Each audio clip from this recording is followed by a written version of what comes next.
had a little chat with Martin just before we revealed this. Now, hands up who owns a Mini? Good job, most of you do. How many of you had to go restoring your car? Yeah? Martin has. And in all good fix-it fashions, this car has been restored at home. Restored in his garage at home, so it's one of those, you know, not a checkbook restoration. This is a good, honest, grassroots restoration.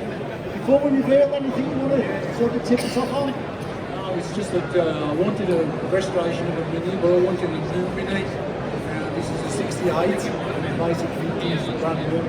Everything is being rebuilt. I tried to keep as much of the original car as I could to give the value in it. And anything is needed, it's added with no expense paid money. Sounds good. Shall we reveal it then? Come on then folks, I want a big round of applause on this one as well. Nice special car.